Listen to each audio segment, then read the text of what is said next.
Good morning, everybody.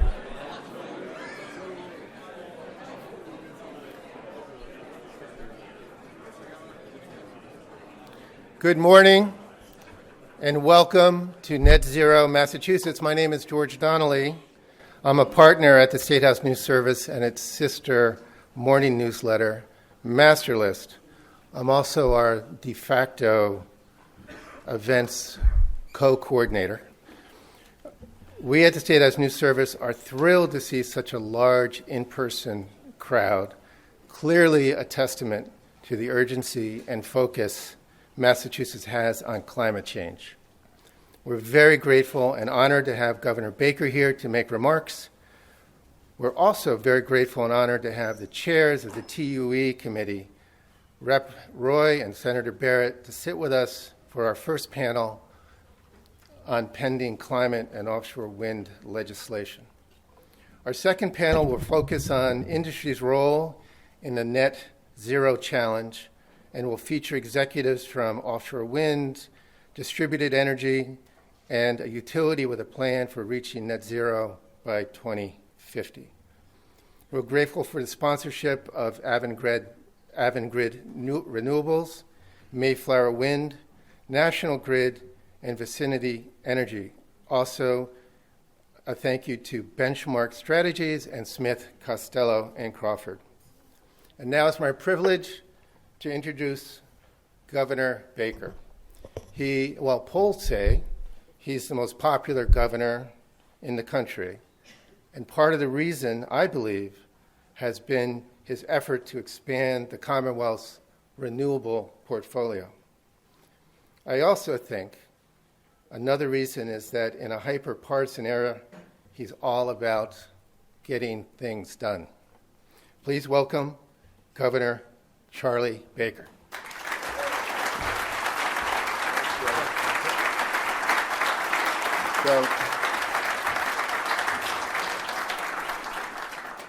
So good morning, everybody, and it's great to have some of our colleagues from the legislature here to talk about everything they plan to get done in great detail between now and July 31st. I'm very interested in this.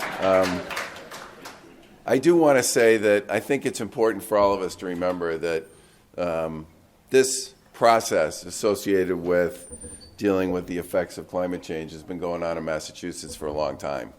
It dates all the way back to the early 2000s, and some of us who worked in state government in the 90s could actually argue that some of the work that we were doing in the 1990s, especially around environmental policy, was also laying the table with respect to where we are today. And I think one of the things I've said about this issue on a number of occasions is that sort of focus and perseverance and progress is an important part of how you get to where you need to go. And in some ways, I don't think there's any better example of that than the wind legislation that we got enacted in 2016. That was the third trip to the plate for the executive branch and the legislature on getting offshore wind legislation passed. And that legislation created, for all intents and purposes, the excitement about offshore wind generally all the way up and down the East Coast. And the reason why was it was the first time somebody put a bid out that actually came in at a price that was consistent with what people were paying for other sources of energy. And at that moment, New York, New Jersey, Maryland, Delaware, Maine, all these states suddenly said, basically, OMG, we can play in this space, and we need to get into it, and we need to move quickly. And a process that involved Massachusetts, which was basically talking about 1,200 megawatts, suddenly became literally gigawatts worth of opportunity all the way up and down the coast. And the federal government suddenly realized there was tremendous demand for its assets out there in the Atlantic Ocean, and they began to auction those assets off. And the price points they were getting for those assets when they put them off were dramatically above anything anybody had seen before, because people were finally seeing the benefit, the possibility, and the opportunity associated with this new energy source, not new for many parts of the world, but certainly new in the larger context of the discussion here in the U.S. And three things happened there. One is I happen to think we wrote a great bill and we signed a great bill that set up a great framework for bidding on this. But the second thing that happened is the industry itself has constantly been upgrading its technological capability over the course of many years, thereby getting far more energy out of far less wind than they used to. And this process, again, had been going on for many years. And that made it possible for people to bid a very significantly reduced rate for energy off the coast than people had expected or anticipated. And this particular development, this process of a constantly changing dynamic with respect to what's possible technologically, is a big part of the way we should be thinking about this going forward. We can do a lot of things with policy. We can do a lot of things with statutes. And we should, and we have, and we will continue to do so. Not just here in Massachusetts, but in many other places as well. But we need to understand that a big part of what's going to make the difference ultimately here will be the continued evolution, and in some cases revolution, of the tools that are available in the toolbox to deal with the opportunities and the possibilities associated with net zero. And I'll just speak to a couple more in that space, and then I'll comment on a couple of other things. There are many companies in Massachusetts right now, most of them are small, some of them are a little bigger than small, that are chasing some really exciting technologies that are game changers with respect to how you think about almost everything associated with energy across the board. And I've talked before about 6K. I'm bringing them up again because in some ways they are a classic example of what happens in Massachusetts. 6K is up in Andover. The 6K part stands for the surface temperature of the sun, 6,000 degrees. Started by some people from MIT. I know that comes as a shock to everybody in this room. They spent years working on this technology to figure out how you could use temperature to basically pulverize existing metals and basically push them back to their elemental sources. And what they've done is they've developed a process that makes it possible to take scrap metal of all kinds, which people pay them to take, and they run it through this pulverizing process, and they reduce them back to their original elements, things like lithium and cobalt. And they do it without mining. They do it in the United States, not in China, and they do it with far less environmental impact than virtually any other form of cobalt and lithium creation that anybody's aware of at this point in time. Now, whether or not this company can be scaled to the point where it could become the kind of answer to the environmental issues and the global distribution issues and the continued concerns people have about how so much of what we need to build batteries needs to come from China, who knows? But the bottom line is that's a technology that 5 years ago no one would have believed, and is now actually building a manufacturing facility in Massachusetts to dramatically scale up and enhance their capability to perform. No one would have ever believed that wind turbines would get as big as they are becoming. I mean, Massachusetts has the only wind tech testing site in the U.S. If you've ever been in it, it's basically more than a football field, and it tests wind turbines. If you go in there, it's literally just these giant flapping turbines that are being tested in a whole variety of different ways to determine whether or not, in fact, they can put up with and deliver on what's expected of them given various different circumstances, weather, and all the rest. Well, that facility, based on where turbine technology is going, is no longer big enough. So I was in Washington earlier this week, and I was talking to the federal government about whether they'd be willing to help us. They helped pay for that one the last time, about whether they'd be willing to help us pay to expand it. thing's busy 24/7. It's one, as I said, it's the only one in the U.S. It's one of the most well-known ones in the world. It's testing turbines all over the place. The possibility and the opportunity that it creates, if we can continue to expand it, will just be one more way in which Massachusetts can play a major role in helping the wind industry continue to build on its current portfolio of tools in its toolbox to get more energy and more energy out of less wind. Now, we currently expect and anticipate that the projects we have will basically power somewhere between 1.5 million and 1.8 million homes here in Massachusetts.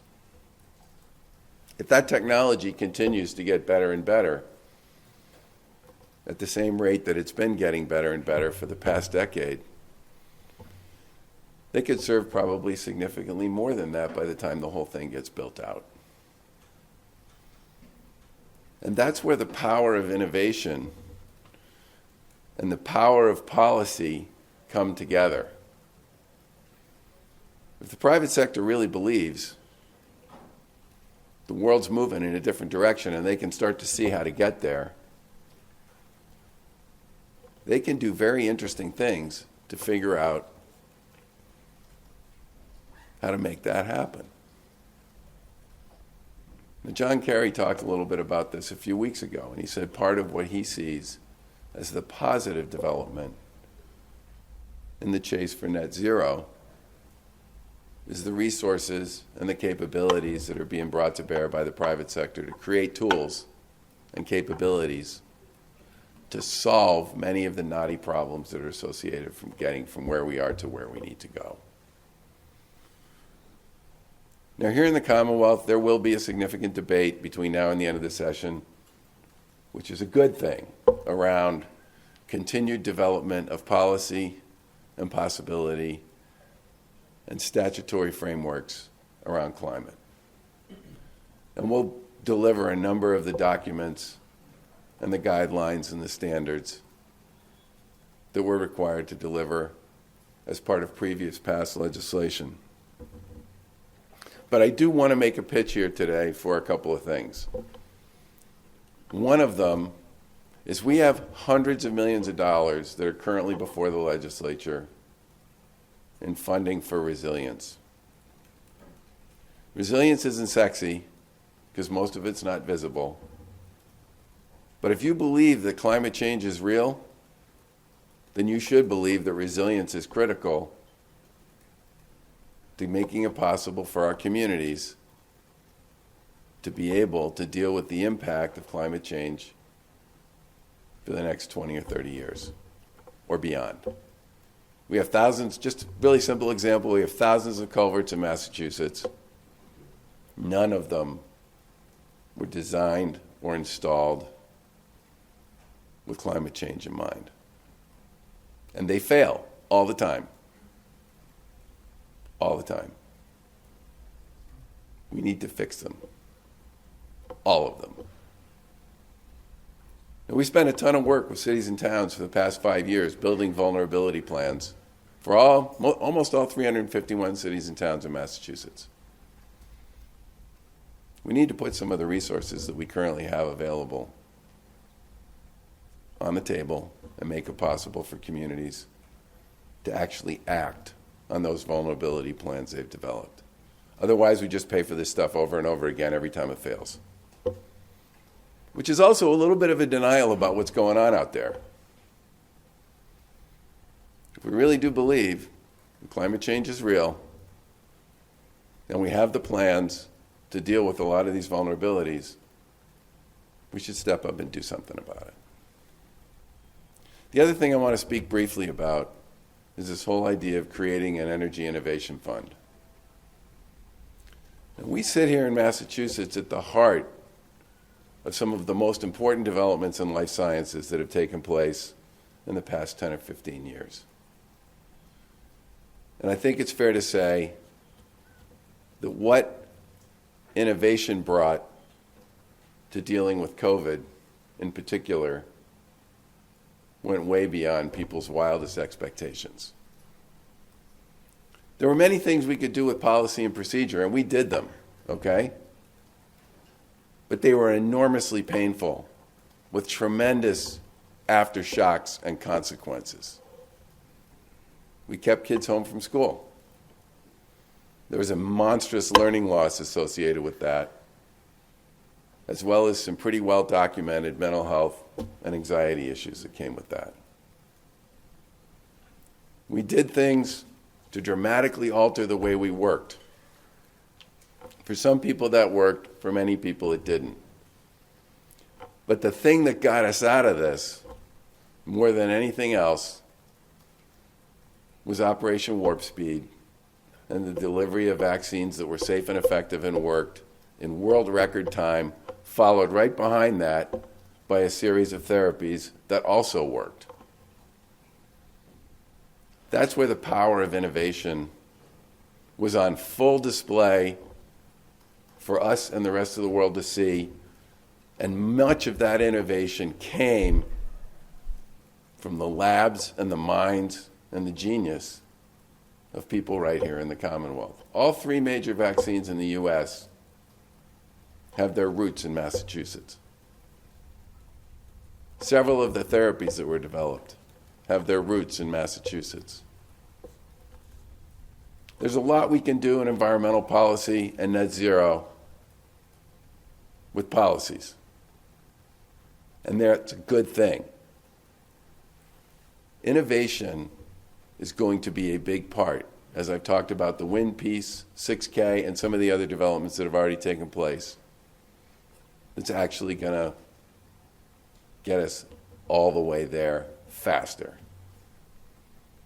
Now, we've proposed a significant amount of investment in the Clean Energy Center, specifically to partner with some of the great minds we have here in Massachusetts to be the same thing in climate that we are in life sciences, which is the global leader.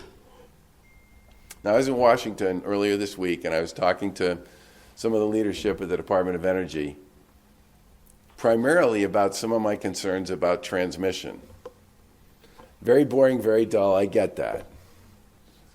But if you think about that build-out of offshore wind up and down the East Coast, you're literally talking about hundreds of transmission lines. And we all know that transmission lines are among the most popular things we do in public policy.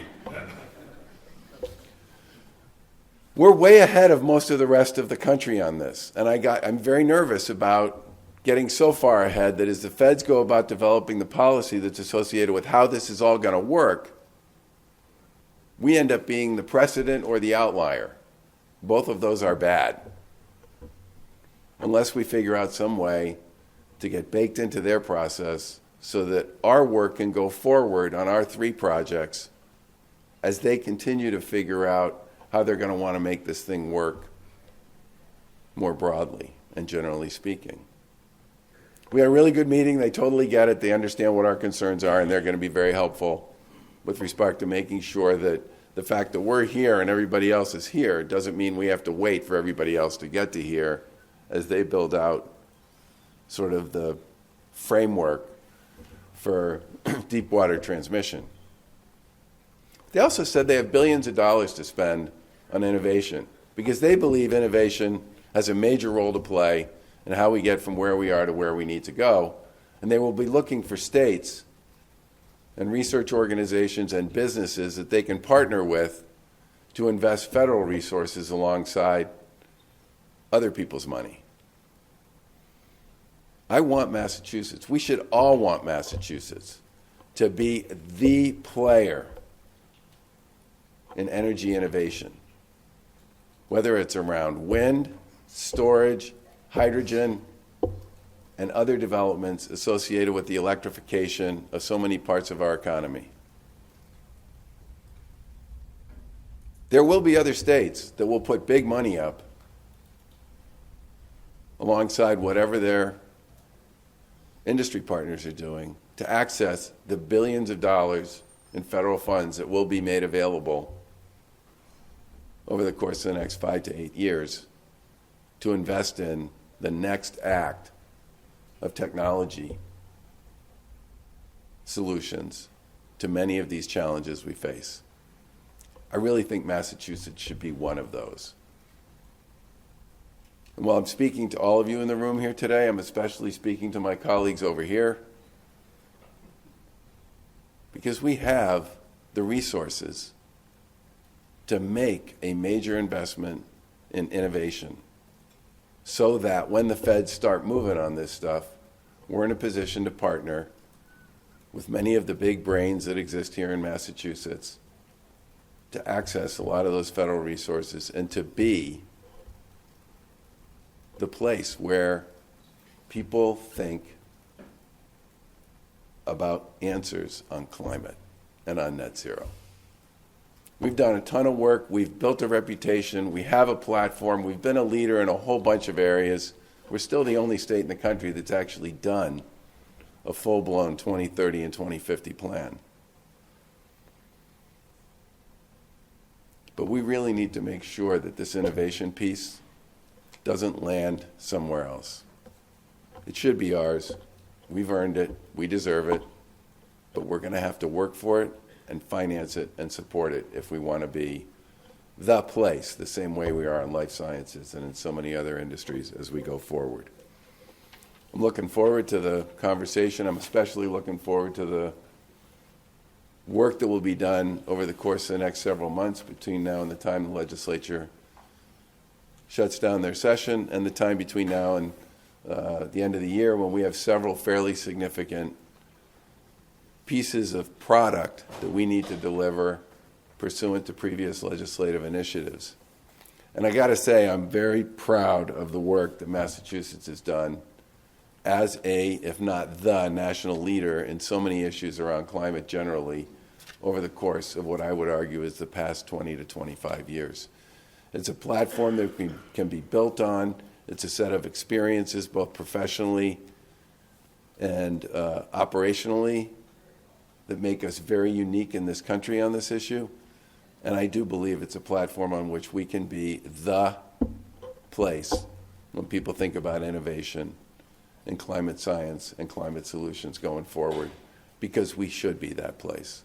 And again, I appreciate the chance to be here. I want to thank the State House News for hosting this.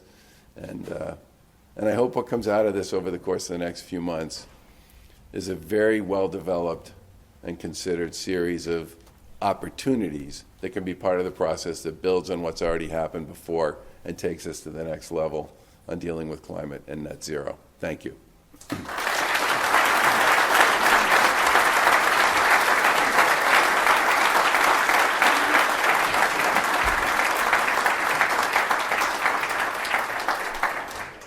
Thanks so much, Governor. Our first panel is the legislative road ahead.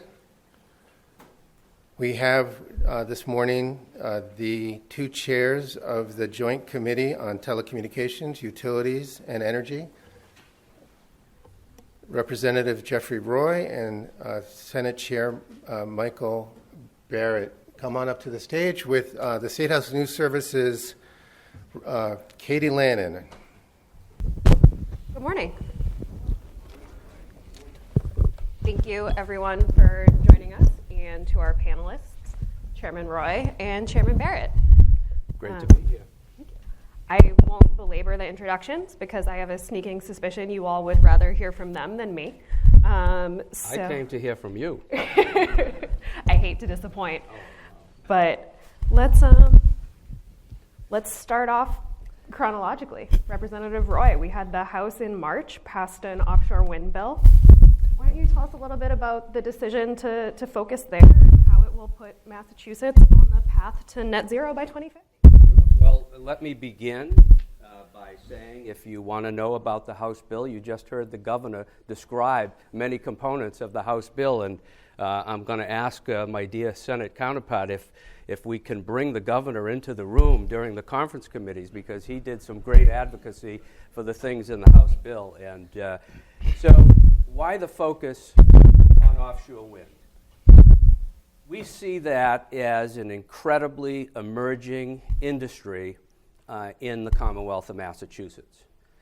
And Speaker Mariano, when he appointed me to be the chair last February, the very first conversation he had was to focus on offshore wind, see what's happened in the past, see what's happening in other states, see what's happening in the world, and see what we can do to make Massachusetts a leader in that particular industry. And over the course of the next several months, me and my team met with hundreds of folks in the offshore industry and learned a great deal about what was happening in that industry. And then in October of 2021, we wrote a report about what we saw happening in the industry and made a series of recommendations about what we could do in Massachusetts to become the leader, as Governor Baker described. And those recommendations were translated into a bill that was released by the Telecommunications Utilities Energy Committee in January. That bill was vetted over the course of the next 6 to 8 weeks. We got tremendous feedback from folks. And then that bill was heard on the floor on March 3rd and passed. We see a very unique opportunity. Massachusetts has the most robust waters 14 miles off the coast of Martha's Vineyard. That's the most robust wind in the entire contiguous United States. If we don't take advantage and harness that energy at a time when we need energy independence, I think a few days before the House debated the bill, Russia invaded Ukraine. And I think the idea of what other countries can do to threaten energy resources really hit home. Having this resource off the coast of Massachusetts is an incredible opportunity. If we don't take advantage of it, shame on us.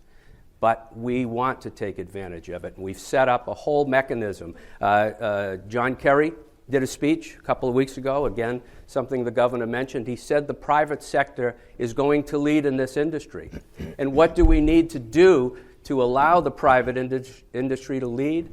We need to provide incentives.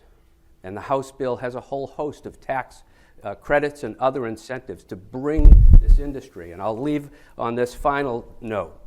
I think the most dramatic and poetic moment for me, witnessing the development of this industry in Massachusetts, was seeing the birth of a manufacturing facility at Brayton Point, which was the home of the last coal-fired plant in the Commonwealth of Massachusetts. That plant came tumbling down 5 years ago, and within the next few years, that will be the site of a manufacturing facility that will make the cables, that will bring that energy from the turbines to the land. What an exciting opportunity to bring jobs, to bring energy independence, and to bring clean, renewable, and robust energy to the Commonwealth of Massachusetts. So that's why we focused on wind. Excellent. And Senator Barrett? Is that all? You know, and I'm sure you'll have very little to say about the Senate's bill, which is not a wind bill. It's bigger than that. There's other pieces in there that look at electricity, transportation, building emissions. Why did the Senate answer the House that way? Well, first of all, thank you, Katie. Can you hear me all right? And thanks to State House News Service and to all our sponsors of the event this morning and to all of you for coming.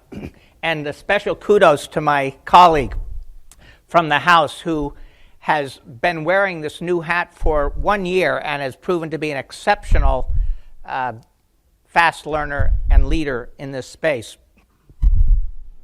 That said, the discussion so far this morning has been startling. Almost no mention of emissions. Only mention of business opportunities. All of us want business to do well when it does good, but there's always a risk of only doing good when business does well, and that would be, of course, a mistake. The discussion so far this morning suggests that our problem is solely in the area of clean energy, but as many of you know, only 18% of Massachusetts' greenhouse gases are emitted as a consequence of our currently dirty grid.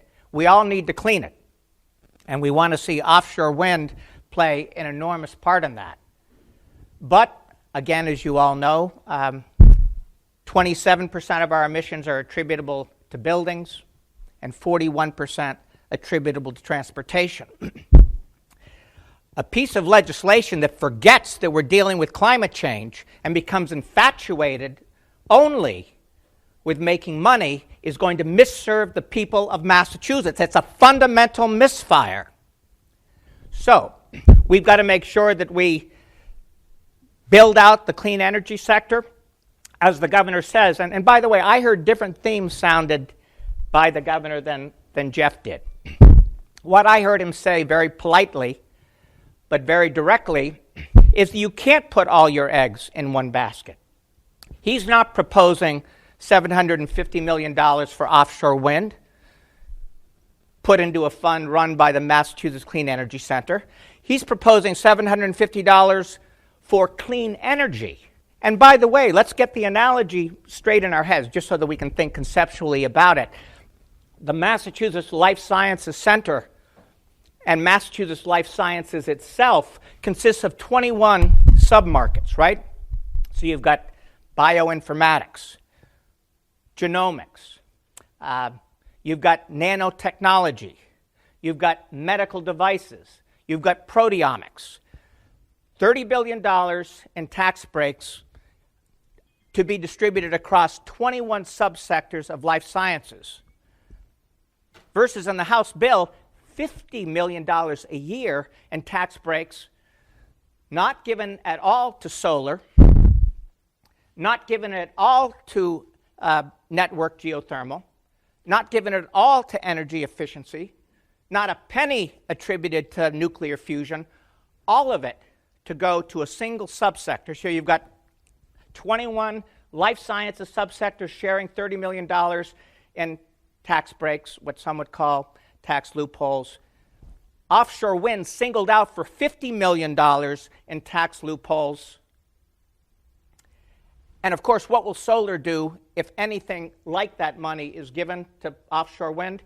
It will come in next year for its $50 million a year in tax breaks for solar.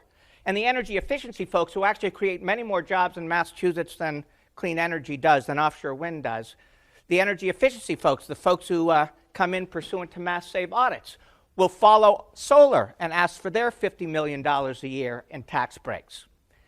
So I'm with the governor. We are an innovation engine, and we have to spread our bets, however many resources we commit, to all the possibilities. He singled out a company in Andover that doesn't do anything associated with offshore wind. And he's right to remind us, tactfully but effectively, that we need to innovate in a broad way, just as we do in life sciences with its 21 subsectors. We need to anticipate the importance of offshore wind, but also the next thing to happen, and that might be battery storage, but it also might be nuclear fusion, which is in the Senate bill. So yes, we went big, Katie. We went into transportation because the near-term opportunity here to reduce emissions, remember, transportation's the big nut, is to incentivize people to buy electric vehicles and to make them affordable. And secondly, to make sure the buses moving through low-income and urban neighborhoods are green, something also that we make happen in the Senate bill. We do address buildings. We certainly address offshore wind, which we know is very important. But let's keep our thinking clear, and let's keep our mission focused on climate, because business opportunities will follow if our fundamental focus is the right one. Thank you. Okay, so we know what the House has been thinking. We know what the Senate has been thinking. We're here in May. There's not a conference committee yet. I think the ball is in the House court. What are we going to see happen? Is it time to start negotiating, or might we see another volley from the House? Well, Katie, I will say you timed this particular event particularly well, because if you set your watch to 11 o'clock, the House is going to appoint a conference committee today so that we begin our negotiations. Can we assume you're on it? I'll tell you one person who'll be on it. I'll be on it. So we're gonna jumpstart, and for all intents and purposes, I viewed today as the beginning of the conference committee, because this is the first time that Senator Barrett and I have had a chance to have a conversation about both bills. I appreciate and see some good aspects of the Senate bill, but I will go back and reiterate, we need to spend a great deal of time and energy, no pun intended, on the offshore wind, because it's an opportunity that's right here in our laps. The only people who don't want us to focus on offshore wind are the folks in Connecticut, New York, and New Jersey. If we don't do it, they will jump right in. And I say that would be a missed opportunity. It's more than about business opportunities. It's about bolstering communities like New Bedford. Somerset benefited from that manufacturing facility at Brayton Point. And look at what opportunities are for the city of Salem with port infrastructure changes that can turn, there's another poetic site. They had a coal-fired plant in Salem that's been replaced by a natural gas facility that will end its life in 2050, and they can become the center on the East Coast for offshore wind development and opportunities. And I say, we're not ignoring other sectors. We've been working with the solar industry for years.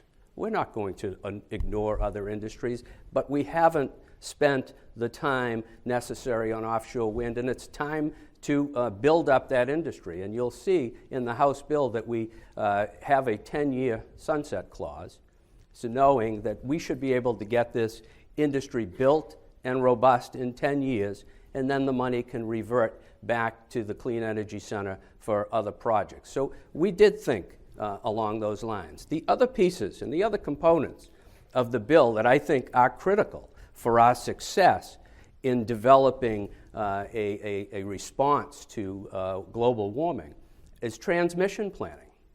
We have a very robust source of energy off the coast, but I'm not sure bringing all that energy into the grid that we have today is going to work.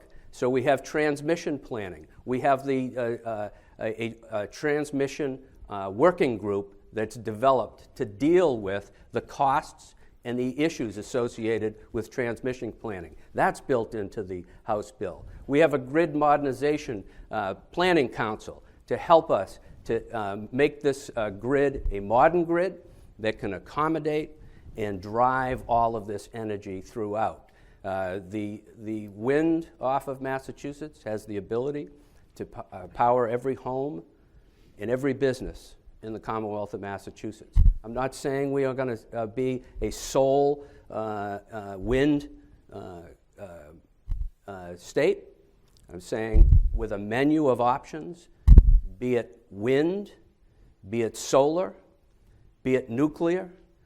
We have so many robust sources of energy, and having that menu of options is so vital for our success in reducing emissions. We recognize the need to reduce emissions. We talked about, that's what the roadmap bill was all about. We did that in 2021. It's now time to show how we're going to make that move and how we're going to be successful in reducing those emissions. And that's what the bill that we have presented is all about. So, Senator, Are you going to be on your conference committee? Yeah, that's what we want to know first of all. I guess we'll find out later today, perhaps. So this might be a presumptuous question, not knowing what the Senate's conferee slate will end up being, but how do you negotiate a wind bill with a bill that has so many other pieces to it? Good question. Despite the significant difference in emphasis, there's much that Jeff and I agree with. For one thing, we're personal friends and we enjoy working with each other. We're going to have no difficulty discussing all these things. It depends upon what food you bring to the conference committee. That's yes. You've educated me on that point, and I'll be. But this is going to be hard. all kidding aside, because the Senate has views. You may have inferred that from my remarks on solar, on the relative importance of offshore wind, on how to approach transmission. We do have a different view on how transmission is going to evolve, although we agree on the urgency of building out transmission. So this isn't going to be a simple matter of everything the Senate wants to do on electric vehicles being traded for an important offshore wind piece, and everything we hope to do for cities on clean buses being traded for another offshore wind piece, and everything we hope to do to make sure that cities and towns can test all electric and are trading that for another offshore wind piece. Because we ourselves feel that the policies in offshore wind are so important, this isn't going to be trading one of our apples for one of the House's oranges and neatly coming to a conclusion quickly. This is going to be very tough stuff. Again, I listened to the governor with a great deal of interest, and one thing he was talking about in so many words was the pacing of our transmission planning. There is going to be a lot of federal money spent, and ISO New England, but more importantly, FERC and the U.S. Department of Energy is going to, in fact, lay down a groundwork. And he warned us, the governor, he warned us that it's bad to be an outlier and it's bad to be a president, meaning the first one to set an example, because you can get ahead of the federal money and find yourself out in the cold. That's what he said this morning. I agree with him. Force-marching transmission improvements before you know where your partner is going to land would be a fundamental policy misjudgment. Now, as it happens, we have a new governor taking office in January. She is going to want to play a role here. The idea that we're going to write a bill on transmission and even on offshore wind that's going to close her out of the conversation, and that's what the House bill would do given the timelines in the House bill, which in many cases force a rush to judgment by the end of this calendar year. The idea that we're going to close her out of the conversation is a non-starter for the Senate. So we are in a situation where we need to heed our outgoing governor in order to honor our incoming one. We need to make sure that timing and pacing and the deadlines set in a consensus piece of legislation are the appropriate ones.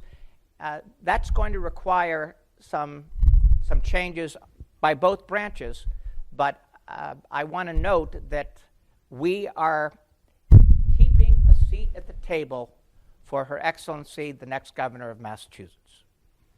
Just 2 points I want to raise. Number one, we can't electrify everything that we want to electrify and everything that's proposed in the Senate bill without developing another source of energy. Take this in the context of the hydro that was coming from Quebec is not coming anytime soon. Take into account that TCI collapsed. So we need to focus on what's available to us. And we have set a framework to do that work. I had a brain freeze on the other point, but when it comes to me, I'll bring it back. Well, looking forward to it. All right. Now, Senator Barrett just referred to the idea of keeping the next governor out as a non-starter for the Senate. That was my point. That was my second point. Thank you so much. Perfect. It's my understanding that the legislature makes the laws and sets the policy, and the governor executes what we do. So, and I will also say that should it be the Attorney General as the next governor, I can assure you that that office has had much to do with the development of the House bill. I probably met with them, if not on a weekly basis, every other week, developing these policies. So I have an idea what's on her mind. But again, I will reiterate, we make the law, and the governor comes in and executes it. And I don't think the governor, whoever she or he is, will have a problem executing what we lay out as the roadmap moving forward. And on the topic of non-starters, Do you have any? Are there things for you that would be a deal breaker to see in or out of the bill? Absolutely not. I keep a completely open mind. The only non-starter I will suggest is not getting a bill done. I want a bill done. Senator Barrett wants a bill done. Speaker Mariano wants a bill done. Senator Spilka wants a bill done. Governor Baker wants a bill done. The Commonwealth of Massachusetts wants a bill done. We have a responsibility, and we have a climate crisis, and the time is now. I will commit to using every ounce of my energy and blood to reaching a deal with the Senate on this to get this bill done, and I will not foreclose anything in the discussions, and I'll exercise good faith and good judgment alongside my Senate colleagues.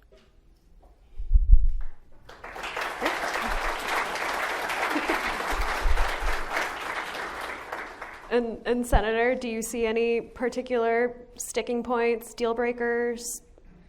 No. Perfect. Do you guys, we can give you maybe the hall, you can write the bill now. I think I we thought can you call were the going to governor do this back. with us this morning. So when you are talking about these major goals, like net zero by 2050, which is not so much a goal as a codified target, there are things that people, consumers, homeowners are going to have to do. Senator Barrett, I know we have an electric vehicle focus in the House bill, or in the Senate bill, excuse me. We have conversation about things like heat pumps and switching to renewable sources for home and building heat. How do you, and this is a question I want to hear from both of you on, how do you motivate drivers, homeowners, building owners to take on these efforts when there's an upfront cost that they might look at and say, no thanks, I'm not interested? Well, first of all, let me, I do want to pay a compliment to State House News Service, because you guys cover these issues, I think Jeff and I would agree, in very granular detail, and it helps us do our jobs when we know someone's looking over our shoulders, but also covering this stuff in detail. So thanks, State House News Service, for taking such an interest. In the Senate bill, we had a very explicit game plan with respect to EVs. We posited a $40,000 electric vehicle, which is actually on the low side, but within the ballpark of the new makes and models expected for model year 2023, which will appear at the end of this calendar year. And we asked ourselves, how can you take a $40,000 Subaru? The Subaru Solterra is going to be Subaru's first all-electric vehicle. Toyota, it's a Toyota Subaru body. Toyota is going to come out with its first all-electric vehicles by the end of this calendar year, too. How can you take a $40,000 Subaru or Toyota that's all-electric and bring it down to the mid-20s? That's the objective we set for ourselves. And how can we make sure that low-income families and middle-class families can afford this stuff as well as upper-middle-class ones? We think we've built in enough incentives when you combine them with the federal dough, which isn't available so far for Tesla and Chevrolet, but is available for, well, Toyota and Subaru, among others. We take, if you combine what we propose to increase with the standing federal tax credit of $7,500, we know we can bring the cost of a $40,000 EV down to $27,500. And because we also crank in used cars and provide an additional repeat of the subsidy when you buy the EV used, we think we can get an EV used one down for middle-income families to about $25,000. That's the objective we set, very concrete. Let's talk about buildings just for a moment, if we could as well, Katie. Look, to hearken back to the governor's statements, Massachusetts needs to be not only a laboratory of democracy, but of innovation. We need to test the proposition. We think we know what the numbers are, and they work out very well. We need to test the proposition you can build new construction in Massachusetts or gut rehab less expensively going all electric than with a natural gas or propane hookup. The reason we're confident about our numbers is because the Baker administration ran them. They're not necessarily eager to publicize them, but they did commission a report and run the numbers. With the help of mass safe subsidies, a builder or a developer can build an all-electric home in Franklin, Massachusetts, or Lexington, Massachusetts, and points in between for less than building a home that's dependent on natural gas or propane. That's remarkable. So the Senate bill, because the administration, despite the governor's words, is waffling on whether it will even permit a community, not waffling, it's pretty much said it will not permit a community to build all electric for new construction in its iteration of the so-called net zero specialized stretch energy code, which is out in draft form. We hope the governor and his people change their minds on that point so that they can adhere to the governor's words this morning. But in any event, we ensure in the Senate bill that despite DOER's cutbacks on the point, a number of Vanguard communities will be able to build a new house, all electric, if the community wishes to. It's opt-in. It's not a statewide mandate. We're going to have a limited number of communities as a practical matter who move out front. But because we are a laboratory of innovation, we need those Vanguard communities free to move. So yes, there are a number of priorities in the Senate bill. Somebody from from Lexington, thank you. That's my staff.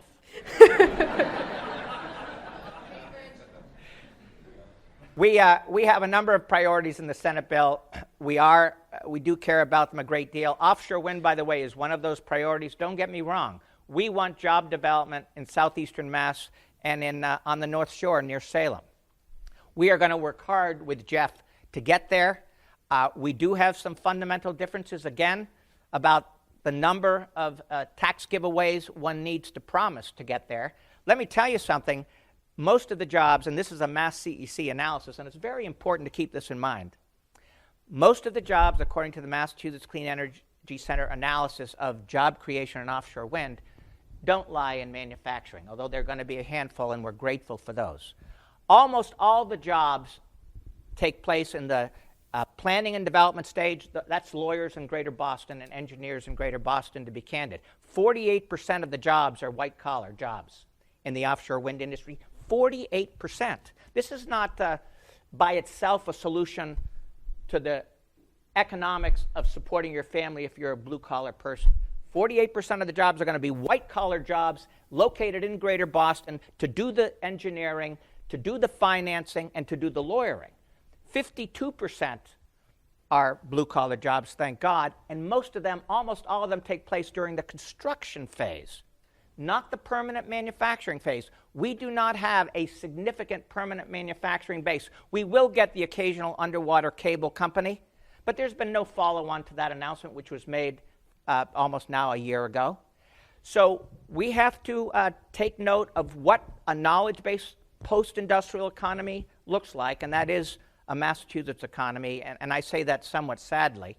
We have to push very hard for the manufacturing job, but realize that they're going to be limited in scope, that most of the job creation is going to take place for the building trades. That's very important, but that is not permanent job creation. And so we've got to make sure that the Massachusetts Clean Energy Center and the Executive Office of Energy and Environmental Affairs in Massachusetts are free, remain free, to focus on offshore wind, but also pay attention to solar, pay attention to green transportation. The T can't hire bus drivers. Pay attention to energy efficiency, and then move on to the next big thing, which could very well be nuclear fusion or network geothermal. We've got to tackle this energy crisis. It's the energy crisis that is the focus, not the near-term immediate business opportunity. We've got to serve both, but we have to keep our eye on the ball. Great. Thank you. Representative, I do want to open up if you want to respond to any of the Senator's comments, but I'd also love to hear from you on kind of the conceptual question of how you motivate people to make the kind of personal switches that will be part of the road to net zero. Sure. Well, I will say I've been an electric car driver for the past 10 years. I'm on my fifth electric vehicle, and I try to be an ambassador for electric cars and tout the benefits of it, but I also have seen along the way some of the pitfalls of driving an electric vehicle. And one thing I'm happy to see in the Senate bill is that they want to dedicate money to EV infrastructure and charging stations. And without adequate charging stations, this is not going to work. You're not going to provide an incentive for people. People are used to seeing multiple gas stations along their ride and along the Massachusetts Turnpike, and unfortunately, you don't see that around in Massachusetts with regard to electric vehicle charging stations. I will give a hat tip to the folks at AstraZeneca in Waltham. They have a 500-space parking garage on their facility in Waltham. They have 47 employees who drive electric vehicles, and to encourage and incentivize their employees to drive electric, they installed 250 charging stations in their garage, and each charging station will charge 2 vehicles. And so that's 500 vehicles for 500 charging opportunities for 47 vehicles. That's a great incentive. I hope more employers across the Commonwealth of Massachusetts will do that type of activity. I've taken a trip as an experiment. I drove electric from Boston to New York City to see what the infrastructure was along the way. Very disturbing to have to get off an exit and drive 6 or 10 miles to find a fast charging station. We need to get them along the pathway. It's difficult for me parking in the State House garage, and I wish the governor was still here because I got a bone to pick with him about the charging stations in the Ashburton Place garage. I'll share a story with you. A couple of weeks ago, I drove my vehicle. I only had 73 miles of charge left on it, and I said, well, I'll park in one of the Ashburton Place charging stations and charge it up, and I'll have enough energy to get home. I pull into the garage. The 3 charging stations that are allocated to employees like myself were full. I couldn't get in there. There are 2 charging stations that are up in the administration's parking space that are parked or slotted for internal combustion engines. It's the most disturbing thing I see as I pull into a garage. I see 2 charging stations and I see internal combustion cars parked in there. That doesn't give me great incentive. That night, I had to call my wife and I said, I'm taking the train home tonight because I don't have enough energy in my car. So yes, I'm a little perturbed with the lack of charging stations, but that's something I know that the Senate hit on. We didn't address EVs in the House bill because, quite frankly, we were waiting for DOER to issue its report on the incentives that they had been doing. Originally, that report was supposed to be delivered to us on December 31 of 2021. That deadline was not met. In fact, I believe it was extended out.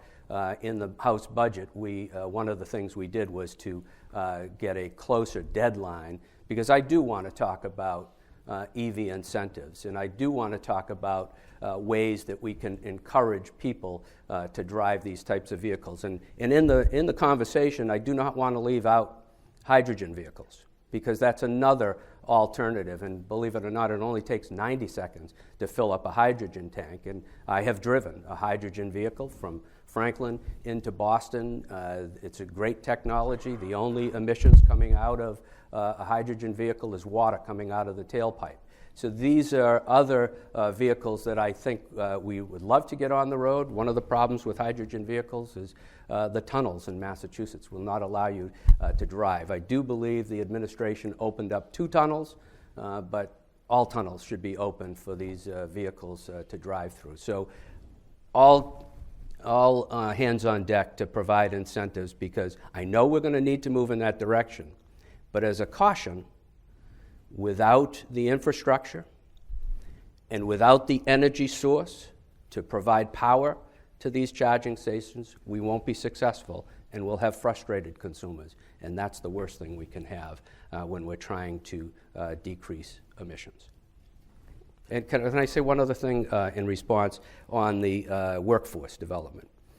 One of the unique pieces that's in the House bill is, we do provide funding for workforce development, but we also created a pilot program which would require the Secretary of Labor to provide a list to DESE of the 10 most needed occupations in Massachusetts. And then with that list in place, we could provide financial incentives to school districts throughout the Commonwealth of Massachusetts to offer an industry-recognized credential in that field where we need workforce. This targets a very young audience because it would be targeted mostly to high schools. But it's a way to introduce folks to these industries and get them into the pipeline for a job in an industry that's going to be with us for a long time. And clean energy is our future. And as the op-ed that I did with Speaker Mariano said, we believe that offshore wind is the key to that clean energy future. All right, I think we are coming near the end of our time. I think you two probably have some negotiating to get to later this today, but before we do, just one final question. Are there, aside from these two major bills that we've been talking about, any other policies or investments you're hoping to move forward on in the next 3 months? I don't know. I hope so. One area where Jeff and I would agree for sure, I think, is in the need to help middle-class families and working-class families afford housing retrofits. I would have said 12 months ago that electric vehicles were poised to take off as a market commodity because in society in general, the awareness had spread. I would have said the opposite about heat pumps, which were exotic, almost a term that most of my constituents and most, I dare say, of Jeff's had never heard of. Things have changed because marketing has taken off. I want to associate myself with the governor's remarks. He's absolutely right that the private sector in general is a key engine here.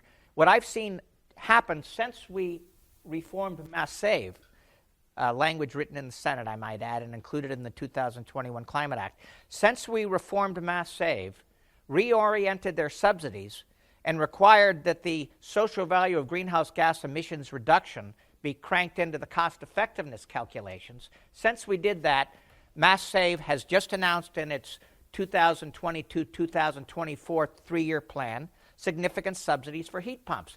In my weekly newspapers, and we still have weekly newspapers, just barely, in my weekly newspapers, mom and pop small businesses are advertising $10,000 subsidies for air source and ground source heat pumps.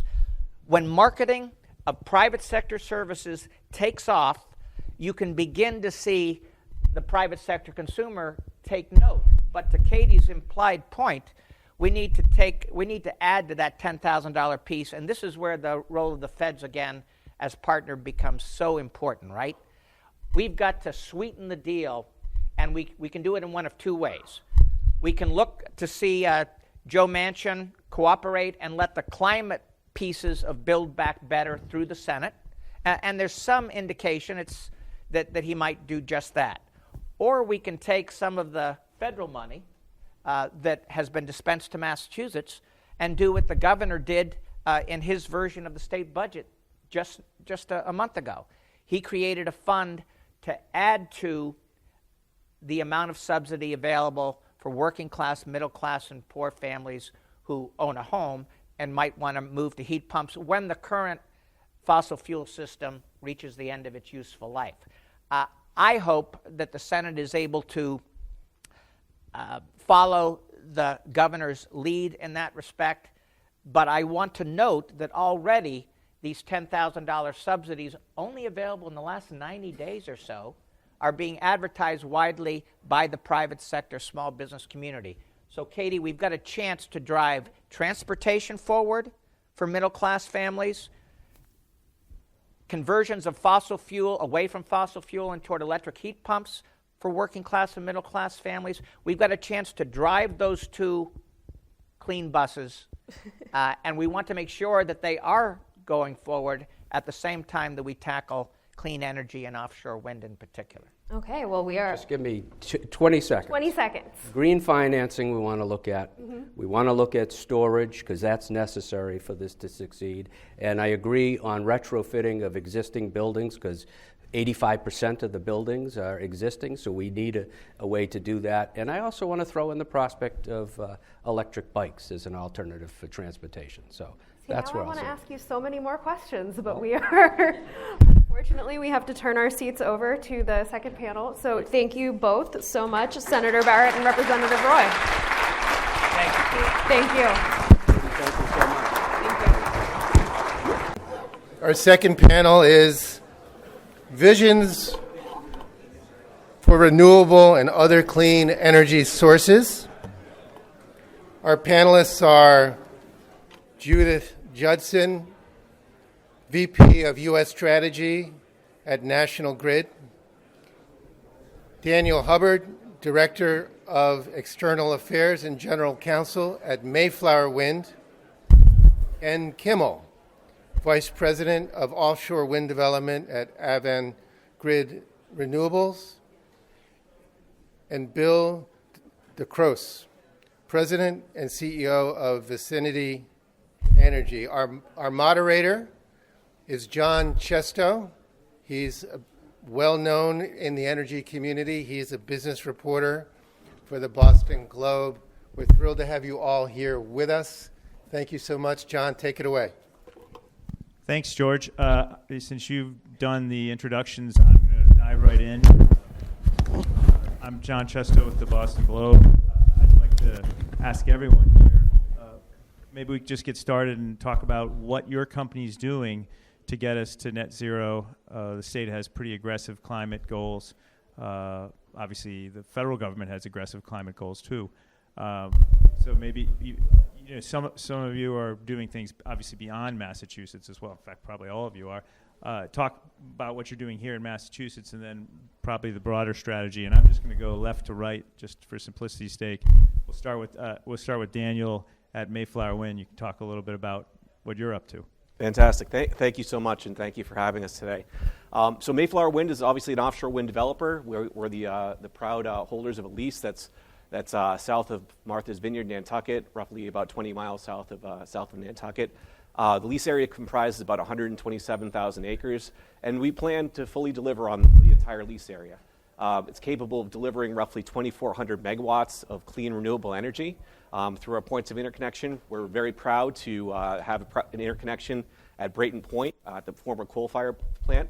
And so specifically, what's Mayflower doing for the net zero efforts?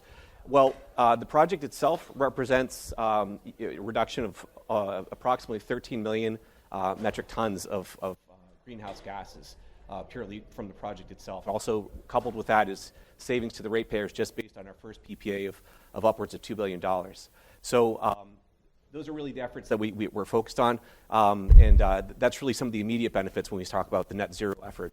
From a larger perspective, the comments and the commentary that proceeded both from the governor as well as the other two gentlemen that just preceded us, there's roughly about 7,000 megawatts of electric generation which is coming off or has already come off the grid. Mayflower represents 2,400 megawatts of clean energy to replace that, focusing on resiliency, focusing on upgrades to our network. So that's it in a nutshell. And maybe just that what kind of projects are you looking at beyond New England waters or Massachusetts waters? So we are focused on our lease in Massachusetts. Yeah. We're a Massachusetts project, and we plan to deliver to Massachusetts as well as the rest of southern New England. Great. Bill, want to talk about what Vicinity's up to? Absolutely. So today, Vicinity Energy, we own and operate the largest network or portfolio of district energy systems in North America, Boston being our second largest. So today, we heat about 75 million square feet of Boston and Cambridge, and that's all the downtown hospitals, huge portion of life science buildings, office towers. 75 million's a lot, right? So today we heat that with the largest cogeneration plant in New England, sitting over in Kendall Square. And cogeneration, I guess many would stipulate that if you're going to use methane large scale, it's the most efficient way to do that, okay, because you get heat and power from it. But as the policy shifts have come along and society has kind of looked at even cogen, large-scale cogen, it's just not going to be good enough in the future because it's still methane-based. So I think about 3 years ago, we really started to look at ourselves and say, what's the next phase for us? And our business, our district energy systems have adapted over time. These plants started back a long time ago fed by coal plants. Then they went to oil plants. Then they went to gas plants. More recently, the big cogen at Kendall. And then last year, we introduced biogenics. But the next phase for us is electrification. And I'm going to describe briefly, and I think fairly simply, how we're going to do that large-scale, fast, and economic. So look at our system today. It's an energy distribution network using steam. And steam's a great process fluid, moves a lot of energy. It doesn't care what the fuel is. At the front end of our system, our cogen is a power plant connected to the transmission system. So today we make power, push it out to the grid, and we use the heat coming off that to heat the cities. We looked at this and said, wait a minute, turn it around. Instead of pushing power to the grid, let's import large amounts of renewable power, convert it to steam, so now it's renewable thermal, and send it to those 75 million square feet. And guess what they have to do in their buildings? Nothing. Okay, so leveraging existing infrastructure is the first part of our story. We're connected to the grid. We already have a 300 megawatt transformer, substation, if you will, which you know how hard those are to get in the city, right? We already have one. And that could transform all of our 75 million existing square feet today to renewable thermal, existing. So what do we need to add? And I'll keep this straightforward. 3 legs of the stool. First is simple, known technology, large-scale electric boilers. They take renewable electrons, and we'll talk about wind because we're aiming at that as well. And they turn it into steam. Straightforward, 100% conversion rate. So all the energy that goes in is electrons, comes out as steam. Goes into the pipe, goes out to the buildings, heated. The second 2 are about technology, new technologies. So the second bit of technology we're going to install is the largest industrial scale heat pump complex in North America. These already exist in Europe. So what's the catch? Heat pumps today basically steal energy from one place, move it to another place. So at your house, they steal energy from the air or the ground, and they put it in your house, right? Problem is they can only lift the temperature about 50 to 80 degrees. That's it. That's the technology. In Europe, they've developed these industrial complexes that have multiple stages, and they can raise temperature 250 degrees, which makes you can make steam. Okay, so Glasgow, for example, at COP26 showed this off at their district energy system. They're stealing energy from the River Clyde with a heat pump complex that's 400% efficient. So for every unit of energy you put in, you steal 4 from the river. Okay, so it's 400% efficient. We're going to do that on the Charles. Okay, we're perfectly suited. We sit on the Charles today. And typically industrial complexes like us or others along the river usually heat the river up, which is a problem environmentally. We're going to cool it down. So huge, vast source of energy there today that we can leverage and make steam with it and, again, deliver it to our customers. The third technology is about storage. So we know that to convert Boston, to electrify Boston, it's one thing is cables and substations. The other is electrons, right? You need renewable electrons. So as we look to wind coming on shore in the gigawatt range, we figured how are we going to use this right? A quick story on when wind blows. So you look at wind, the wind peak is in the winter at night. Well, guess what? Winter's good. That's when we have to heat. But it blows around 8 to midnight. Well, we got to heat the buildings up 4 to 8 in the morning because that's before the humans arrive, right? So we need to shift the peak. So we looked at lithium-ion batteries for the amount of energy we could store, for the amount of thermal energy that we put out to 75 million square feet. We don't have enough room. So then we looked at molten salt. So for the same size, say, lithium-ion battery as this, if you have a big tank of molten salt that when the wind's blowing, you melt it, 4 hours later, you use it to make steam, you can get 10x the storage of the same size lithium-ion battery as that, 10 times the storage.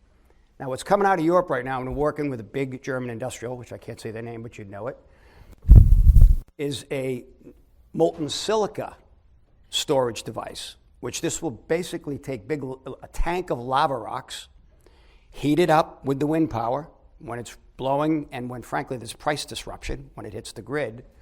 And then 4 hours later, we blow air through the tank, through tubes, make superheated air, make steam, heat the buildings. That's 10x molten salt.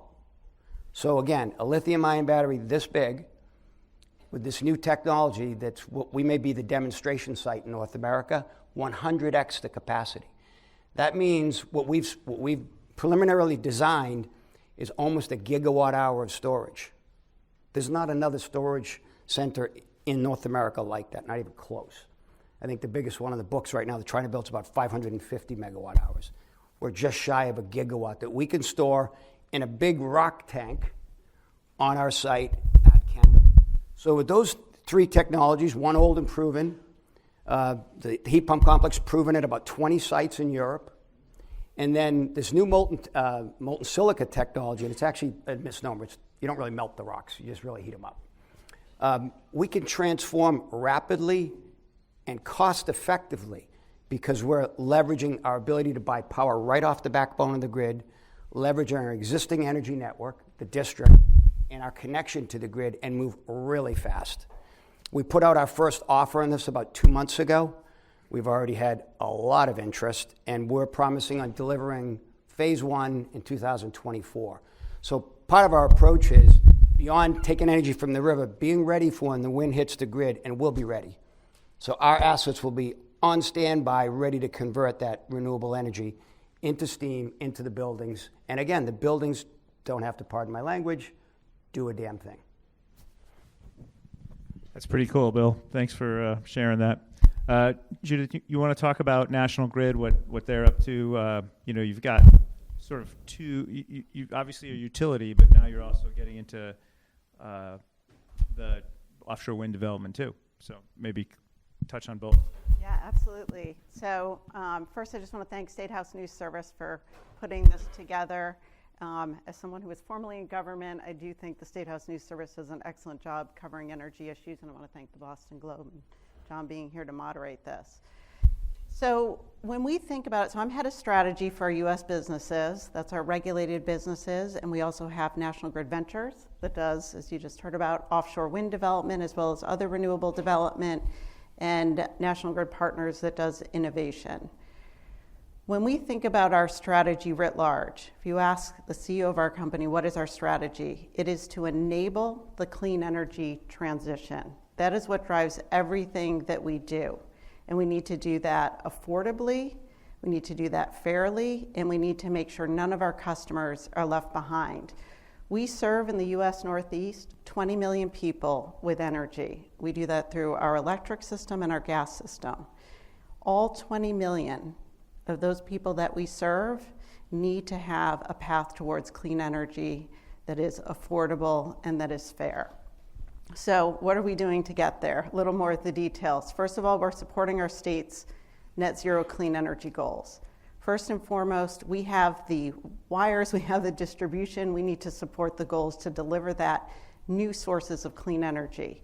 We're number 2 in the country for connecting non-residential solar, number 7 for residential solar. But when you think about the size of our state versus some of the other states out there, Texas, California, to be number 2 in the country for the amount of megawatts of non-residential solar is a big number.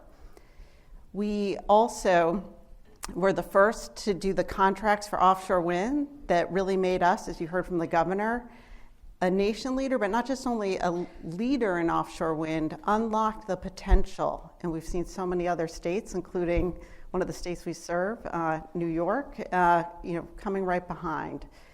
And, as part of that, as you just heard, we are now doing offshore wind development as well, not just contracting for it, not just connecting it, but also developing projects. We were part of the last lease auction off the coast of New York, the largest parcel there, to develop community offshore wind, which is to leverage our relationships that we have with communities and customers to ensuring that we are delivering that offshore wind to them across our service territory.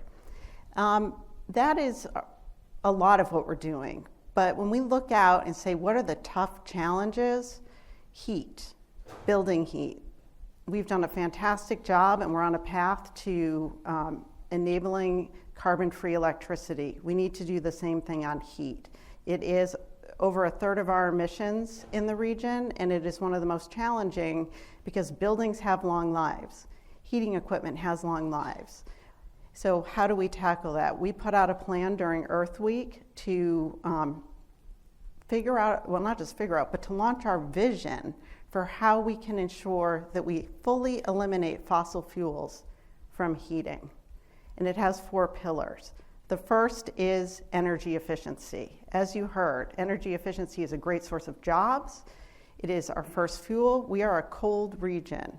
The more we can do on energy efficiency, the more we can do for customers to reduce their bills.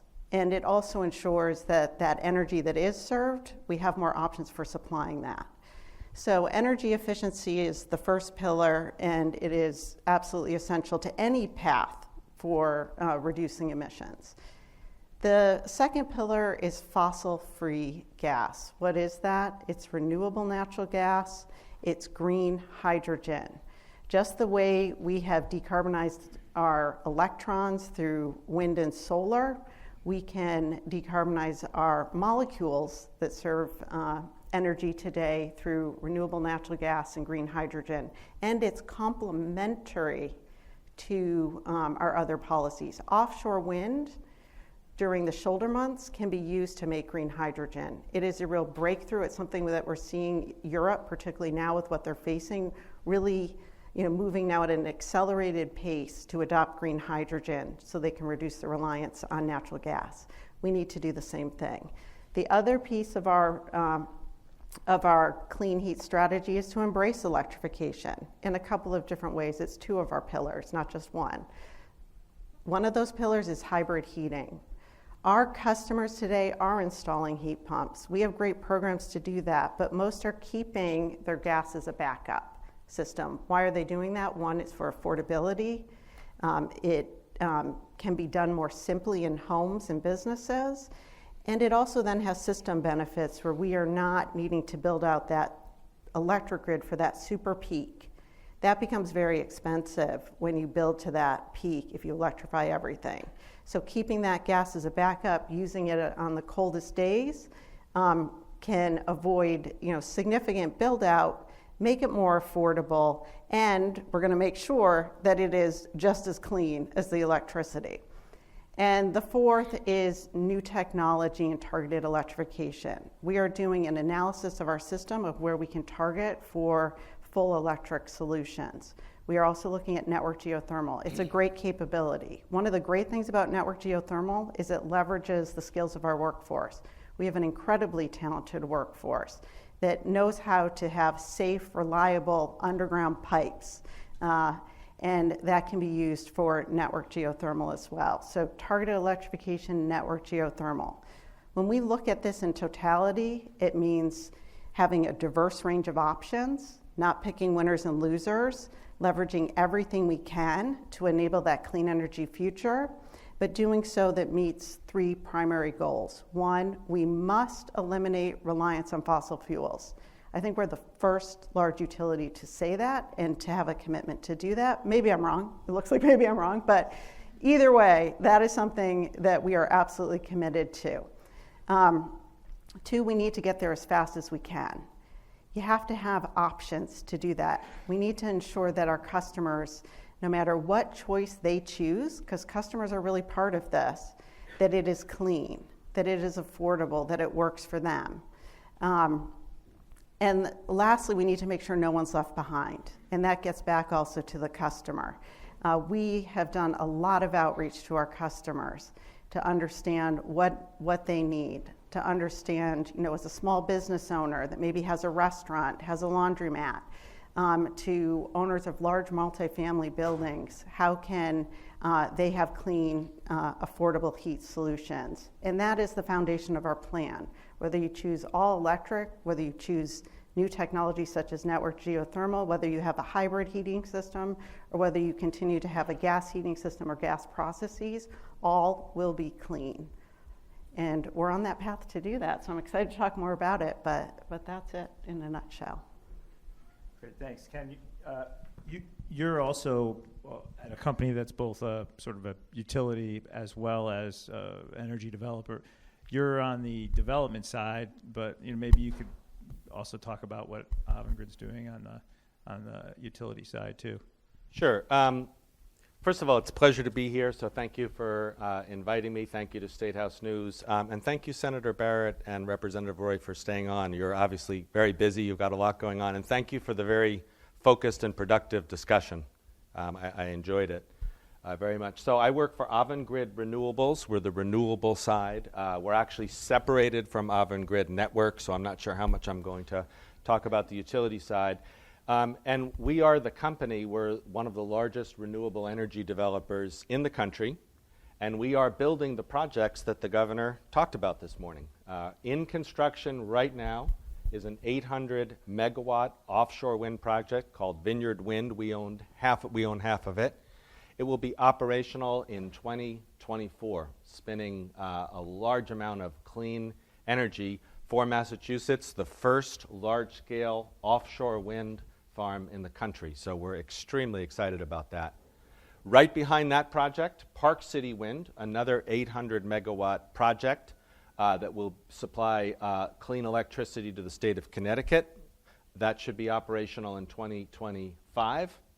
After that, Commonwealth Wind, a 1,200 megawatt project whose electricity will be sold to the Commonwealth.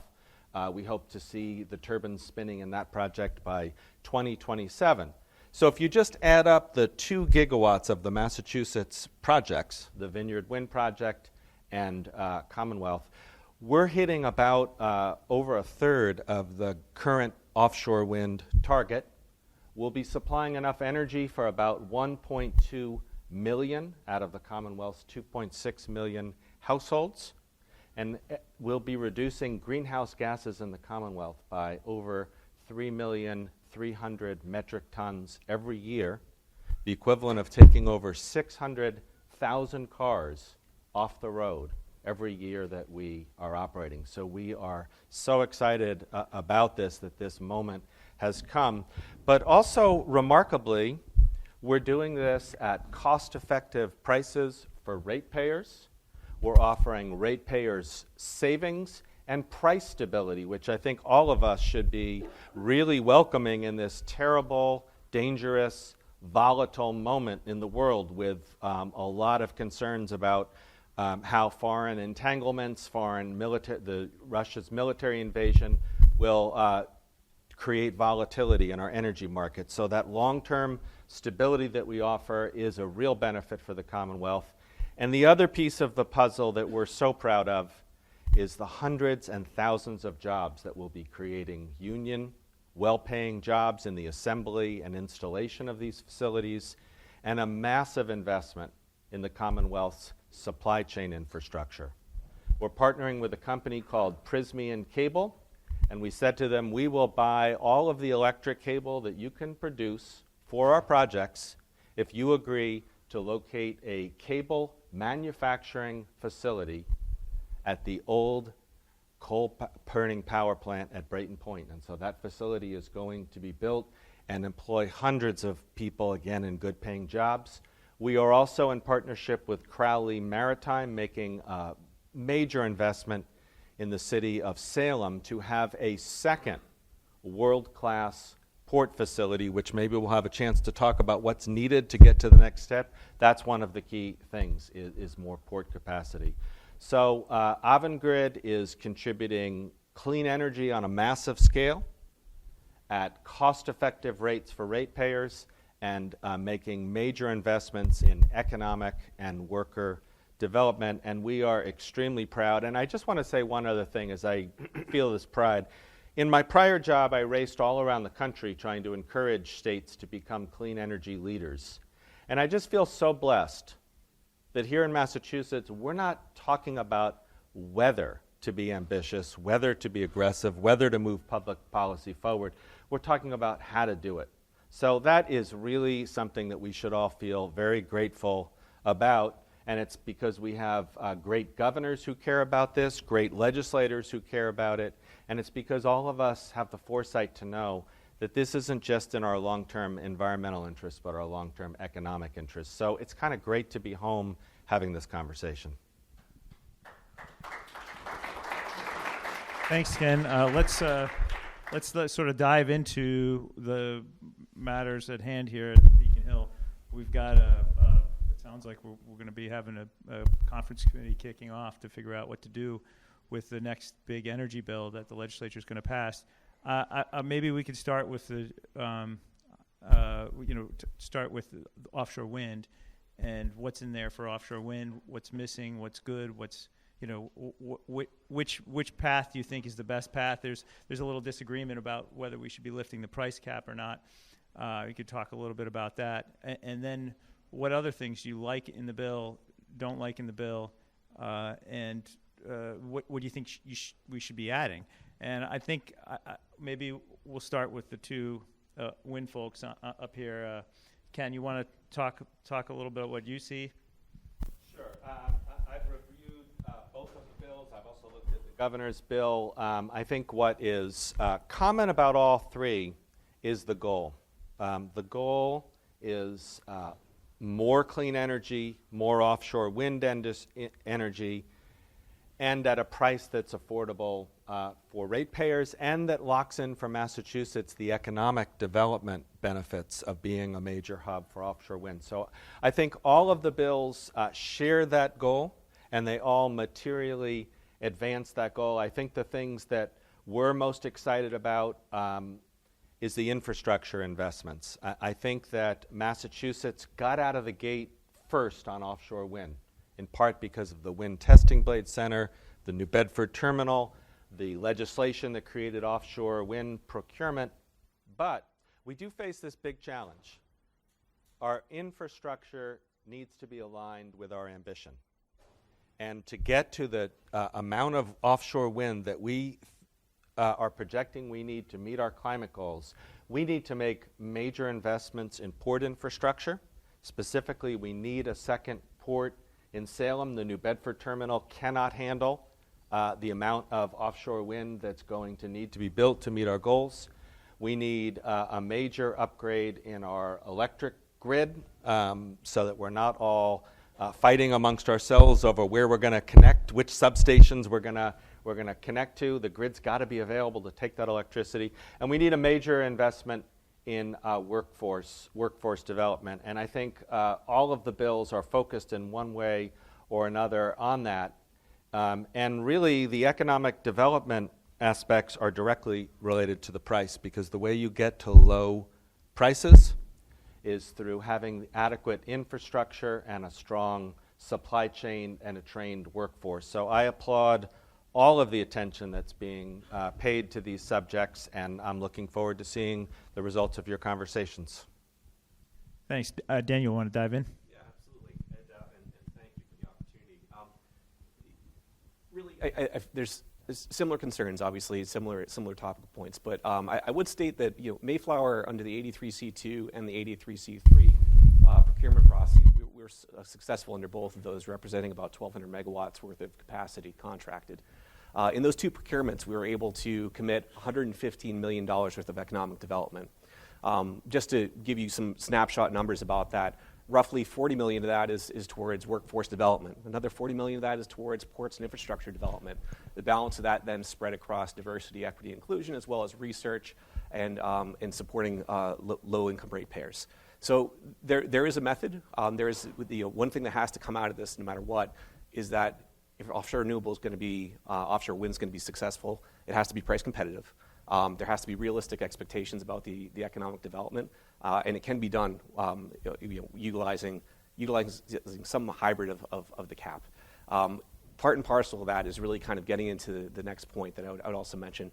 And through all that economic development, by the way, that represents a tremendous amount of local development, both from our Tier 2 all the way to our Tier 4 type contractors. We anticipate up to 14,000 jobs over the life of the project.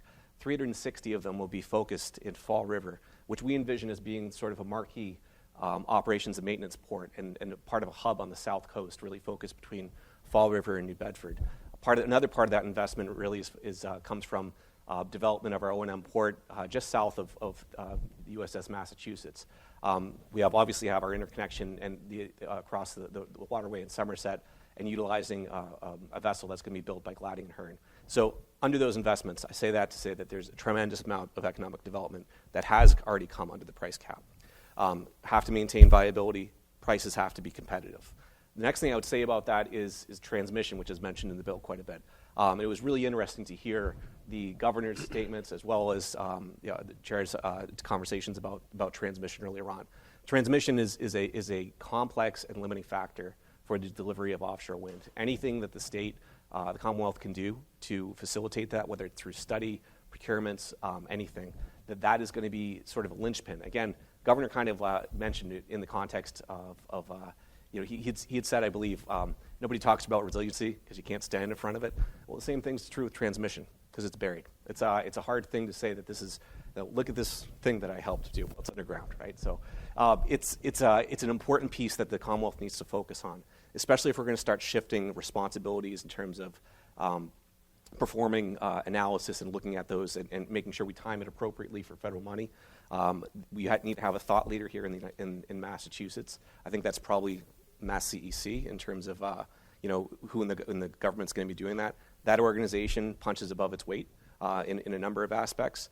And I think the other piece that I think that, and just to build on what was already said by my colleague, is the importance of port infrastructure. Port infrastructure itself, while it's important to have a port up in Salem, we also have to remember that the projects are on the South Coast, and the projects are proximate to known existing ports that are already in the process of developing. So New Bedford itself, there's additional facilities which are going to be opening up in that waterway.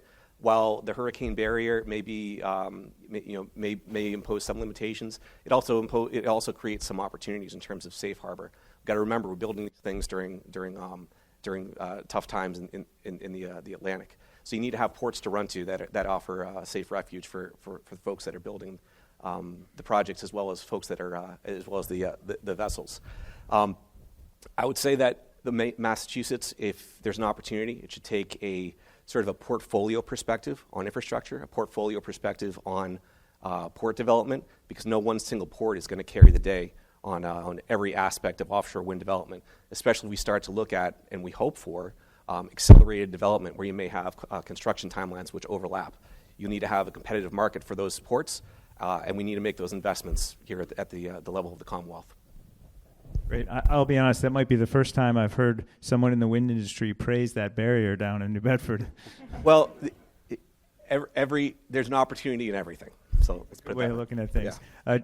Judith, you want to talk about what you like or dislike or see as really helpful in the various legislation that's before the... Absolutely. So first of all, I just want to echo that it is fantastic to be in a state in Massachusetts that is so committed to clean energy and really has been a leader. And our goal in that is to be a partner and to be a collaborator and to enable that clean energy transition that has been envisioned by our leaders. So one, we look forward to participating in the process. Two, we are actively implementing what came out of the last piece of legislation, and we're going to continue to do that and with whatever comes next. In terms of thinking through some of the provisions, I think what you've heard is there's tremendous opportunity in offshore wind. We agree with that. This question around infrastructure. So how do we enable the clean energy transition? Part of that is through what we can deliver through transmission and distribution. We want to do that effectively. We want to do that efficiently. What we're seeing out of some of the early studies that are being done looking at this, that there's tremendous value in an offshore transmission network. It gives us more flexibility to how to interconnect. It gives us the ability to bring things further in to enable more benefits across the region.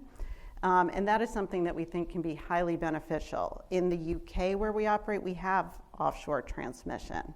We have huge amount of offshore wind operating today, so we can take some of the lessons learned and say, how do we do that cost effectively? So that ability to have that infrastructure is really part of enabling the gigawatts that we want from offshore wind and making sure we can utilize that. Other things, that tie into that, innovation, green hydrogen. Offshore wind complements the creation of green hydrogen. There are currently billions of dollars of federal funding available. We're very proud to partner with Massachusetts, as well as New York, Connecticut, and New Jersey to look at how can we win federal dollars for our hydrogen hub. that can serve multiple benefits. It can serve, we haven't talked a lot about transportation yet, but it can unlock options for long haul and heavy duty transportation and trucking. It can enable cleaning our ferries. It can enable clean power generation, which is needed. And it can also be used in our network for clean heating. So it has multiple uses, and leveraging that is an opportunity. So when just the other thing I'll note is we really do need to have a diversified portfolio. We need to leverage the infrastructure that we have. We have an underground system that is very resilient to storms, that can move energy molecules and move a lot of them in the winter. Continuing to leverage that, but enable that ability to have it be clean. Have a renewable portfolio standard on that network, not just on the electricity network. Put the targets out there. You will find, just as we found with wind, when you put the target out there, when you enable that policy to procure it, it shows up. That is how you unlock additional potential. There's a lot of potential. We need to make sure that we're capturing all of that. So that's some ideas, but want to work collaboratively with what's in the different pieces of legislation, and really happy to be a supportive partner. Thanks. And Bill, what do you think state policymakers should be doing from your perspective? Sure. So let me get into the nuts and bolts a little bit of how some of the incentives work. So I'll use the Green Communities Act as an example. Kind of landmark legislation in its day. It helped us develop our cogen network, and it did a great job. But when you look at the next phase of our electrification, as I brought up, there's some technologies in there that don't exist here in the U.S., but they exist in Europe, okay, or coming into existence. And I think the legislature, in the case of Green Communities Act, creates a great law. Then it gets passed over for execution to the governor's office, which I wish why he was still here. There's lots of translation involved there. And for example, what we don't want to do is pick winners and losers. I'll give you an example, heat pumps. So today the incentives are out there for heat pumps, right? If you look at this new heat pump complex we will install to take energy from the river, it's multiple technologies strung together to do that kind of a lift. And it exists in Europe, but the technologies on the front end of it exist here, so there's incentives. The back half, the technologies aren't here, so it's not in the incentives. So when you write a law broad enough that says, I want heat pumps, the devil's in the details when you get to execution of that policy. And if we get so narrow on technologies that might exist somewhere else today or might not exist, be careful, because we might be clipping off some great added adjacent technologies. So leaving some of that other language with some test language in there that says, we don't know what it is, but if it meets the intent of a heat pump by doing X, Y, or Z, allow it into the programs. The second part of that is, as investors, private investors, we have access to a lot of private capital. But some of these projects are very capital intensive, so when you get to the spreadsheet, it can get a bit more challenging. And incentives with longer life, however you can build life into them, keeps the accountants at bay. Because the more fickle we are about incentives, the more that column in that spreadsheet goes down as to far as what that value will provide in a future state. And we're looking at investment horizons that matter. So whether it's 10 or 20 years, if you think you can count on an incentive for 5 years, doesn't get much value in the spreadsheet. So I would just think about that. I know, look, laws change, administrations change, but longevity in incentive development, however we can build that in, if we've decided that's something that's going to work and we want it to work for an extended period of time, build that into the process. And all of a sudden the number in that spreadsheet shoots up and the private capital flows in because it says, good, I've got the help and it's going to last for a while. So just a couple of thoughts there around picking winners and losers, be flexible, and longevity in those incentives where we have a line of sight really matters to the investment side of the picture, whether it's us on the energy side or buildings, individual building owners. I don't know how many times talking to hospital CFOs, we had a building energy system that would increase their efficiency. But it required incentives. And once you got to that part of the conversation, it was, all right, do I do this building energy system? Do I put in the new MRIs? And it's like, all right, MRIs I can count on this incentive, I don't know how long it will last, and really good projects fall off the ledger that way. So just think about that. Those are some great points. We're just about out of time, so I'm going to ask one final question, and hopefully we can get to everybody on the panel. I'll start. We'll go right to left. We'll start with Ken. So Massachusetts as a clean energy industry, are we leading the way in the U.S., or are we falling behind, and why? So what do you say, Ken? Two things. First of all, I promise I'll answer your question, but let's acknowledge that it's a good thing if a lot of other states are also investing in clean energy. Climate change is an international problem, and I'm glad the state of New York and New Jersey and other states are investing in clean energy there. We need everyone to do it. But what we don't want, we got out of the gate first because we made some really important public investments in the New Bedford terminal, in the Wind Test Blade Center, in our laws, our procurement laws, which really were first in the nation. And it's no surprise that we're building the first utility-scale wind farm, and we're going to have it up and running before anyone else does. So that's fantastic, a source of pride for all of us. The problem, as I see it, would be we want the jobs and the economic development associated with our ambitious climate goals. That's where it really does matter. If we purchase offshore wind clean energy that's built somewhere else, we're getting the benefit of the clean energy, but not the economic development end. So that's the place where we're facing some pretty big competition. New York is, I think, investing $700 million in port infrastructure. New Jersey, $500 million. These are big states.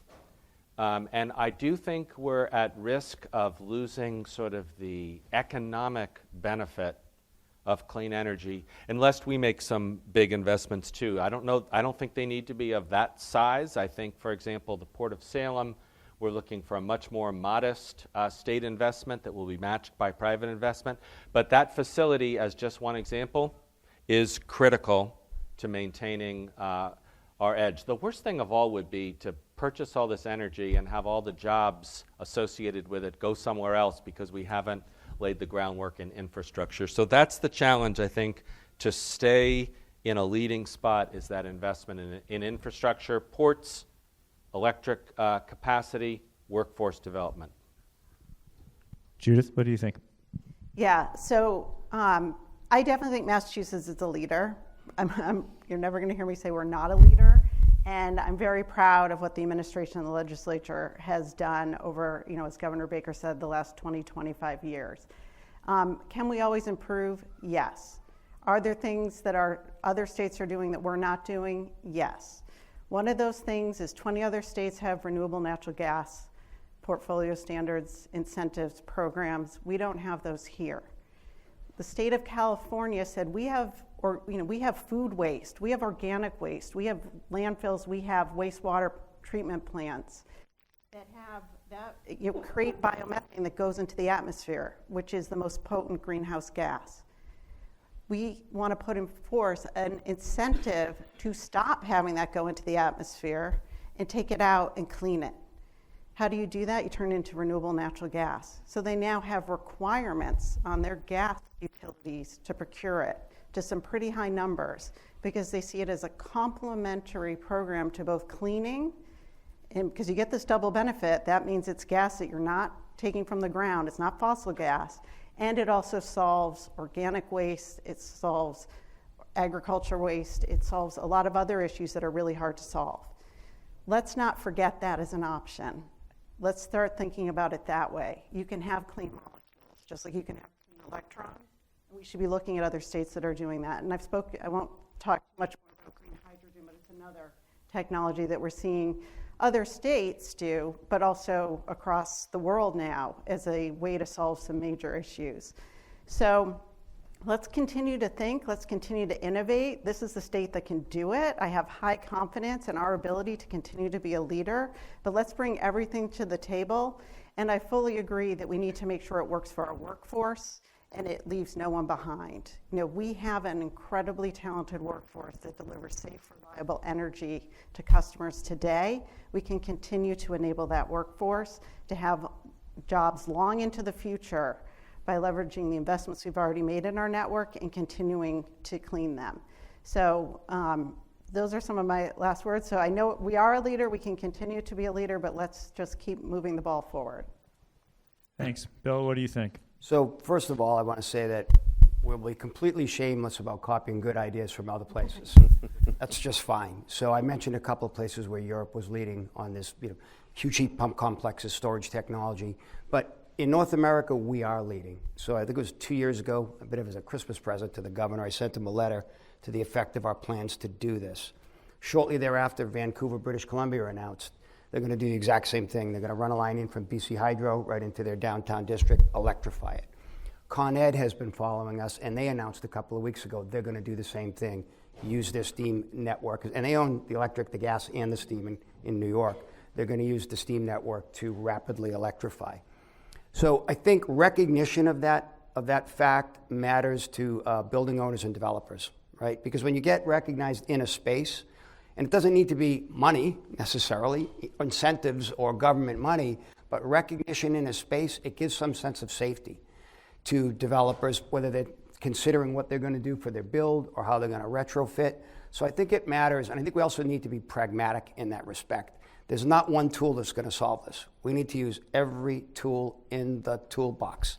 So no, our tool is just good for downtown, right? We don't run steam pipes 100 miles. We're downtowns, Boston, Cambridge, Philly, Baltimore, about 12 other cities. So we don't have the answer for everywhere. But in downtown cities, 70% of the emissions come from buildings. Not the 27% when you look statewide in a city, 70% of the emissions are from buildings. So we need to just recognize that, use all the tools in the toolbox and be careful about being super defined on winners and losers, because we got to use everything we have. Great. Daniel, you want to close things out? Sure, thanks so much.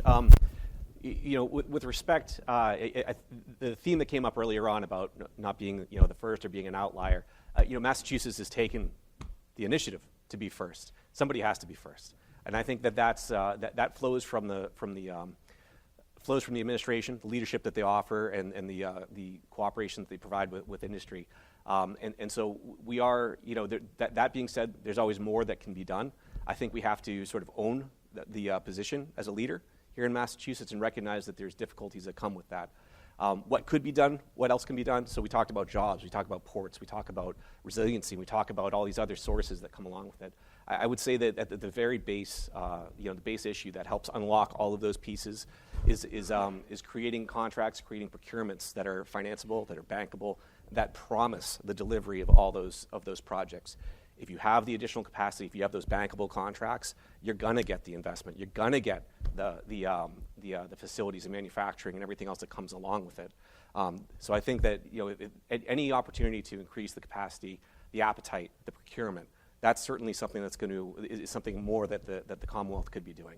That's going to bring all of the jobs. It's going to bring all of the blue-collar jobs and the white-collar jobs that you were mentioning earlier on, Senator. And by the way, I thought you were going to start a new genre of lawyer jokes for offshore wind lawyer jokes there, but no, you didn't. So all those jobs are eventually going to come once we have those contracts.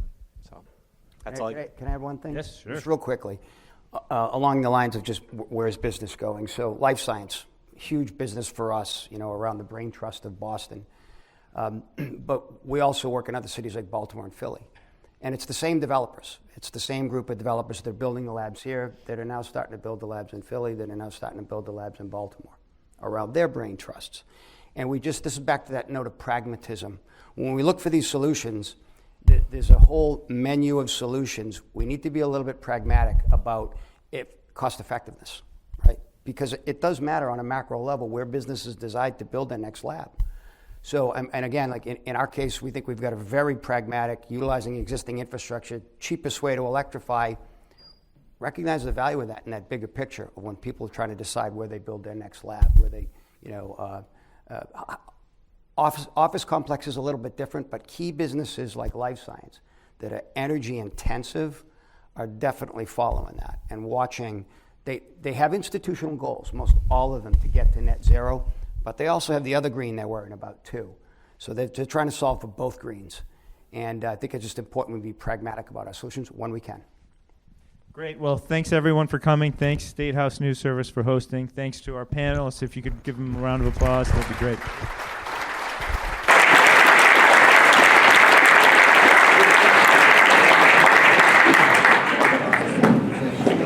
Thank you.